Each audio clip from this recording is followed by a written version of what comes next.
നമസ്കാരം. വരാനിരിക്കുന്ന ICC T20 ലോകകപ്പിലെ കിരീട ഫേവറേറ്റുകളിൽ മുന്നിൽ നിൽക്കുന്ന ടീമാണ് നിലവിലെ ചാമ്പ്യന്മാരും സംയുക്ത ആതിഥേയരുമായിട്ടുള്ള നമ്മുടെ ഇന്ത്യ. സൂര്യകുമാർ യാദവിന് കീഴിൽ ഈ ഫോർമാറ്റിൽ തന്നെ സ്വപ്നതുല്യമായ കുതിപ്പ് തന്നെയാണ് ഇന്ത്യ നടത്തുന്നത്. കഴിഞ്ഞ വർഷത്തെ T20 ലോകകപ്പ് വിജയത്തിന് ശേഷം ഈ ഫോർമാറ്റിൽ ഒരു പരമ്പര പോലും തന്നെ ഇന്ത്യ തോറ്റിട്ടില്ല എന്നത് തന്നെയാണ് എടുത്തു പറയേണ്ട മറ്റൊരു കാര്യം. പക്ഷെ ചില മോശം തീരുമാനങ്ങൾ കോച്ച് ഗൗതം ഗംഭീറിന്റെ ഭാഗത്തു നിന്നും സംഭവിക്കുന്നതായി തന്നെ കാണാൻ സാധിക്കുകയും ചെയ്യുന്നു. എന്നാൽ T20 ലോകകപ്പിൽ ഇവ ഒഴിവാക്കാൻ ഇന്ത്യ ശ്രദ്ധിച്ചേ തീരുവെന്ന് പറയാം. ഇല്ലെങ്കിൽ തുടർച്ചയായി രണ്ടാം കിരീടമെന്ന മോഹം ഇന്ത്യക്ക് മറക്കാൻ സാധിക്കും.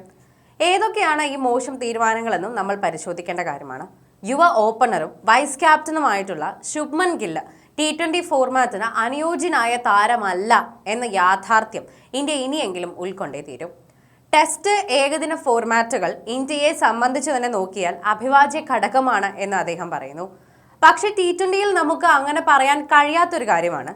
T20 ഓപ്പണറായി കസറാൻ സാധിക്കുന്ന മികച്ച പല താരങ്ങളും അവസരമില്ലാതെ ശരിക്കും പറഞ്ഞാൽ പുറത്തിരിക്കുന്നത് കാണുന്നത്, ഗില്ലിനെ ഇന്ത്യ വീണ്ടും വീണ്ടും അവസരങ്ങൾ നൽകിക്കൊണ്ടിരിക്കുന്നത് കാണുന്നതും വളരെയധികം ദുസ്സഹമാണ്. ഈ വർഷം കളിച്ച 14 T20 ഇന്നിംഗ്സുകൾ എടുത്തു നോക്കിയാൽ ഒരു 50 പോലും താരം നേടിയിട്ടുമില്ല. അതിനാൽ ഗില്ലിനെ ഒഴിവാക്കിയുള്ള ഒരു ടീം കോമ്പിനേഷൻ ഇന്ത്യ ഉടൻ കണ്ടെത്തുകയും വേണം. T20 ഫോർമാറ്റിൽ ഇന്ത്യൻ ബാറ്റിംഗ് ലൈനപ്പിൽ ഉറപ്പായും സ്ഥാനം അർഹിക്കുന്നയാളാണ് മലയാളി സൂപ്പർ താരം സഞ്ജു സാംസൺ. ഓപ്പണറായി ഇറങ്ങിക്കഴിഞ്ഞ് വർഷം T20യിൽ 3 സെഞ്ചുറികൾ കുറിച്ചിട്ടുള്ള താരം കൂടിയാണ് അദ്ദേഹമെന്ന് പറയാം. എന്നിട്ടും സഞ്ജുവിന് ഇപ്പോൾ അവസരമില്ല എന്നുള്ളത് ഒരു പ്രതിഷേധാർഹമായ കാര്യമാണ്. ഓപ്പണിങ്ങിലോ ടോപ്പ് 3യിലോ അദ്ദേഹത്തെ നിർബന്ധമായും കളിപ്പിക്കാനുള്ള നീക്കം ഗൗതം ഗംഭീറിന്റെ ഭാഗത്തു നിന്നും ആവശ്യമാണ് എന്നുകൂടി പറയണം. ബാറ്റിംഗിലെ കസേരകളി ഒഴിവാക്കി കൃത്യമായൊരു ബാറ്റിംഗ് പൊസിഷൻ സഞ്ജുവിന് നൽകേണ്ടതും പ്രധാനമാണ് എന്ന് പറയണം. Spin bowling allrounder Akshar Patel ഇന്ത്യക്ക് വേണ്ടി ബാറ്റിംഗിലും ബൗളിങ്ങിലും വലിയ ഇമ്പാക്റ്റ് ഉണ്ടാക്കാൻ സാധിക്കുന്ന ഒരു വ്യക്തിയാണ് എന്നത് മറക്കാൻ സാധിക്കാത്തൊരു കാര്യമാണ്. പക്ഷേ സൗത്ത് ആഫ്രിക്കയുമായിട്ടുള്ള രണ്ടാം T20 കണ്ടതുപോലെ അദ്ദേഹത്തെ 3-ാം നമ്പറിൽ പരീക്ഷിച്ചതുപോലെയുള്ള അബദ്ധങ്ങൾ ഇന്ത്യ ഒഴിവാക്കിയേ മതിയാകും. ഇത്തരമുള്ള കാര്യങ്ങളാണ് നല്ല രീതിയിലുള്ള താരങ്ങളെ നമുക്ക് നല്ല രീതിയിൽ ഇറക്കാൻ സാധിക്കുന്നില്ല എന്നുള്ള കാര്യം.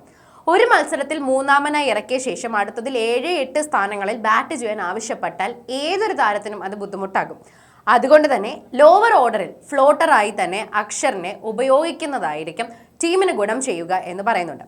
സ്റ്റാർ സ്പിന്നറായ കുൽദീപ് യാദവ് അദ്ദേഹത്തിന് സൗത്ത് ആഫ്രിക്കയുമായുള്ള ആദ്യത്തെ 2 T20കളിലും ഇന്ത്യ കളിപ്പിച്ചിട്ടേ ഇല്ലാത്തതാണ്. രണ്ടിലും അദ്ദേഹത്തെ ബെഞ്ചിലിരുത്തി വരുൺ ചക്രവർത്തിക്കാണ് അവസരം നൽകിയത്.